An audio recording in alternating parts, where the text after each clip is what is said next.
A partir do versículo 21. Jesus vai a Gadara. E lá em Gadara, ele expulsa uma legião de demônios de um homem que estava no cemitério, comendo cadáveres, vivendo como um animal. Quantos conhecem essa passagem? Antes disso, o que Jesus faz? Irmãos, Jesus é fantástico. Na mesma semana, ele multiplica os pães, ele alimenta uma multidão, ele chega para os discípulos e fala: entre no barco, vão para o outro lado. Ou seja, questão de horas, ele vai andando sobre o mar, chega aos discípulos, acalma o mar, os discípulos adoram a ele, reconhecem que ele é o Filho de Deus. Aí ele para em Cúrcio ou Gadara, aí ele pega um homem que vem adorar a ele, demônios vêm adorar ele, olha que interessante. E ele expulsa aqueles demônios. Aí Jesus, depois disso, fala: não, eu tenho que fazer mais alguma coisa. Eu preciso num lugar. E Jesus volta para a cidade. E quando ele chega na cidade, vamos lá, quando Jesus voltou de barco para outra margem, ele volta para onde, irmãos? Ele volta para Cafarnaum. Eu já fui em Israel, o Mar da Galileia é como se fosse a Lagoa de Araroma, só que bem pequenininho. Ele fala Mar da Galileia, é uma lagoa, irmãos. Talvez seja do tamanho da Lagoa de Jutunaíba. Dá para você ver outra margem.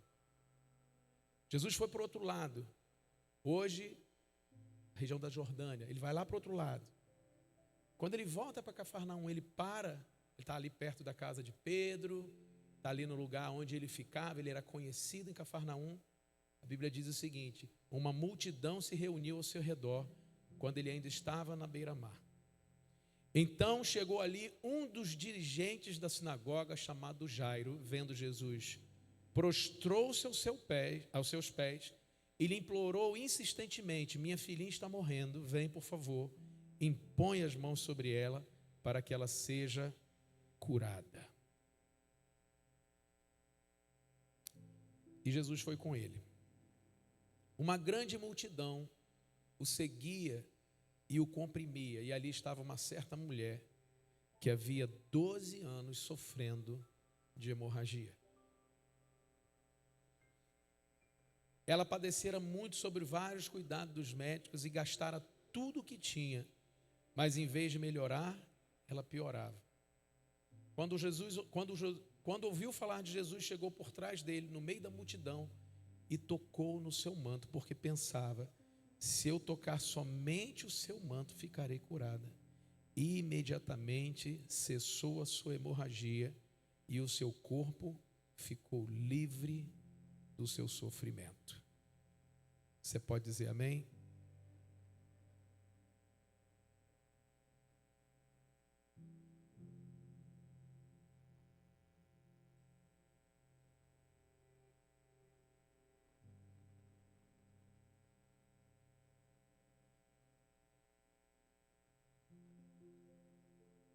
O que essa mulher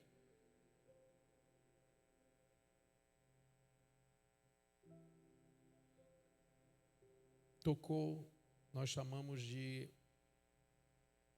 orla das vestes, ou como é que é o nome? As franjas das orlas. O que tem ali nas franjas de tão poderoso? Lembra que Jesus olhou e disse o seguinte: alguém me tocou.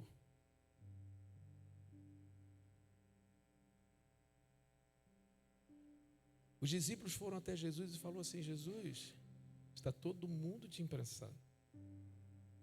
Como você diz, alguém me tocou. Alguém me tocou porque saiu virtude de mim.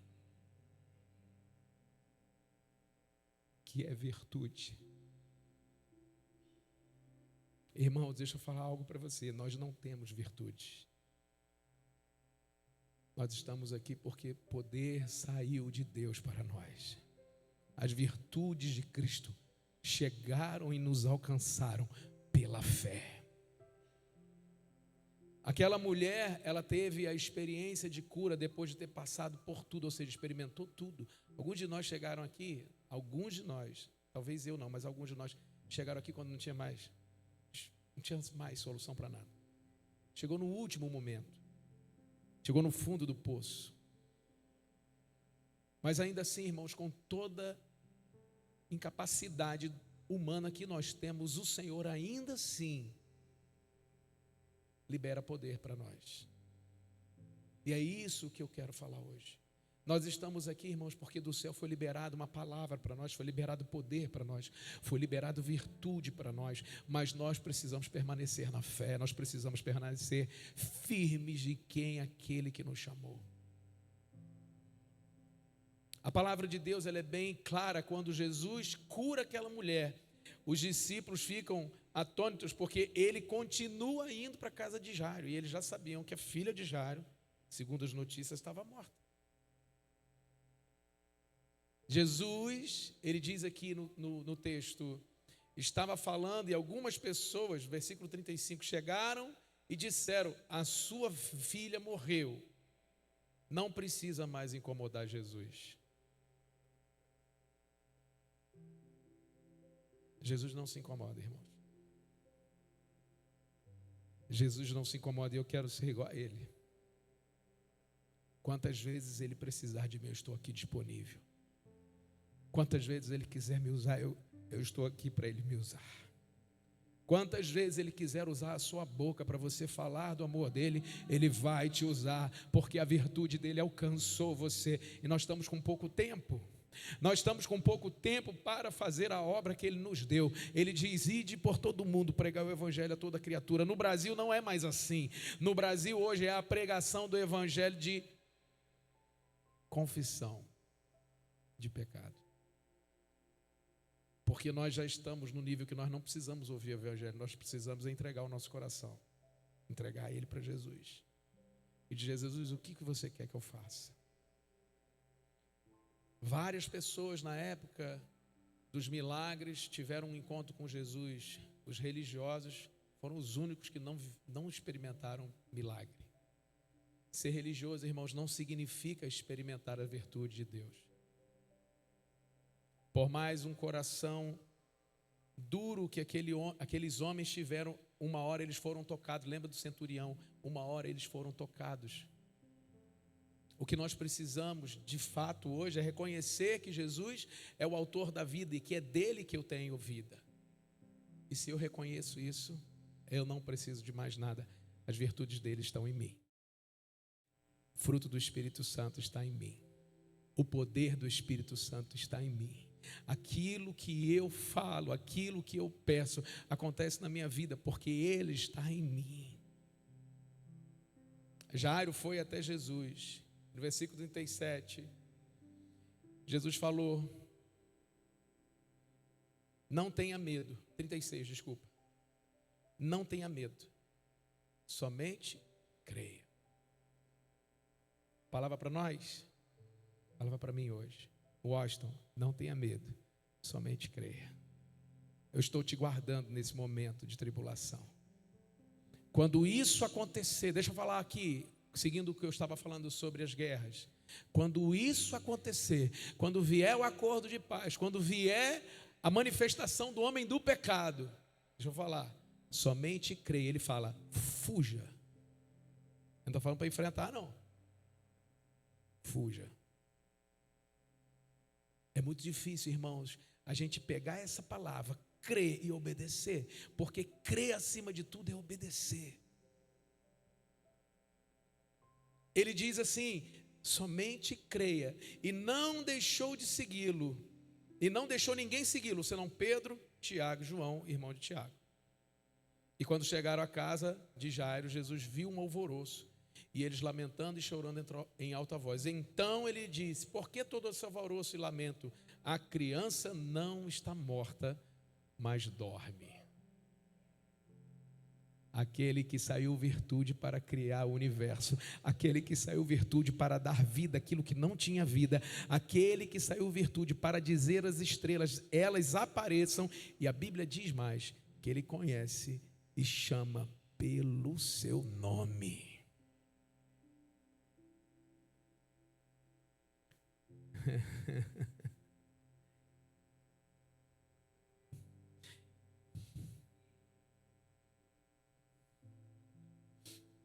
Pensa quando ele chegou, as irmãs de Lázaro disseram: Senhor, ele já está fedendo.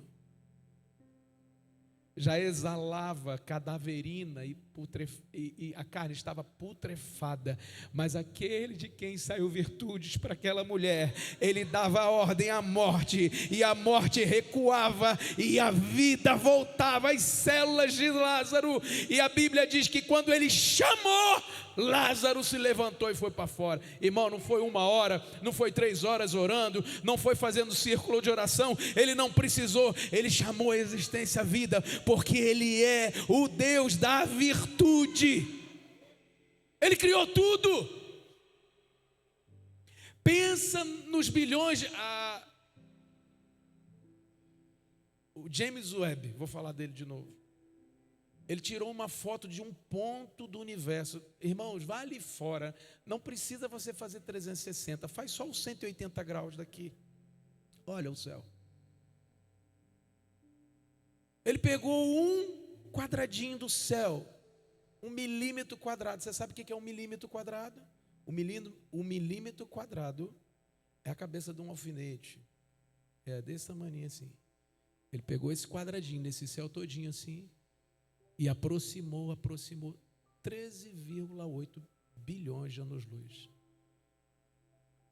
Quando a foto foi revelada, tinham 3.000 galáxias. Cada galáxia, 100 bilhões de estrelas. Faz a conta. Faz a conta aí. 100 bilhões vezes 3.000. Depois você tenta pegar cada quadradinho de 1 milímetro e espalhar no céu. Não dá. Há mais estrelas no céu do que grãos de areias na terra. E a Bíblia diz que esse Deus que criou as estrelas, ele chama elas pelo nome. Não dá para entender. Aí eu pergunto a você: quem tem poder sobre a vida? É Ele. Quem tem poder sobre todas as coisas é Ele. E Ele decidiu, num momento tal, abandonar esse poder, descer à terra, se tornar carne, para nos olhar olho no olho e dizer: eu amo vocês. Como o Criador pode demandar tanto amor pela criatura?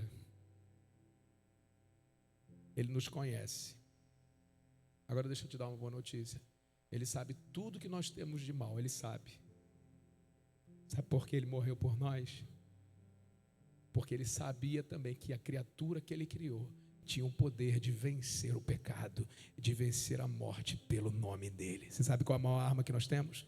O nome de Jesus. Você pode dizer aí: o nome de Jesus é a maior arma. A maior arma que nós temos é quando nós dizemos o nome dEle, olhamos para Ele, o poder dEle emana de nós. Eu estou falando sério. Se um endemoniado cair aqui mesmo, uma pessoa que não tenha tanta santidade, se fala o nome de Jesus, aqui demônio sai. Porque o nome de Jesus é poderoso. Assim como a serpente foi levantada no deserto. Sabe essa passagem? O povo de Israel pecou no deserto e aí Deus puniu o povo com escorpiões e com cobras. E as cobras picavam, aquela pessoa morria. 8 horas depois ela morria. Aí Deus falou: Moisés, levanta uma serpente no deserto. Quando alguém for picado, se olhar para a serpente, vai ser curado. E Jesus diz aos seus discípulos: assim como a serpente foi levantada no deserto, é necessário que ele levante o Filho do Homem, para que todo aquele que nele crê não morra, mas tenha a vida eterna. Jesus entra na casa de Jairo, ele olha para aquela menina e todo o poder, ele diz: Talita cumi, levanta, e entrega aquela filha nos braços do Pai. O que é importante, irmãos, diante de todos os relatos de milagres de Jesus, é reconhecermos o poder dele. Se eu reconheço o poder de Cristo, eu quero receber desse poder. Quando nós comemos a ceia, quando nós comemos o pão, quando nós bebemos o vinho, nós estamos fazendo uma atitude de fé, nós estamos colocando em prática aquilo que nós queremos. Porque o pão e vinho é a maior das virtudes, porque ele é a aliança plena do sangue de Jesus. A Bíblia diz que a vida está no sangue. Jesus não poderia fazer uma aliança conosco sem a representação do sangue. Porque a Bíblia também diz que sem derramamento de sangue não há remissão de pecado.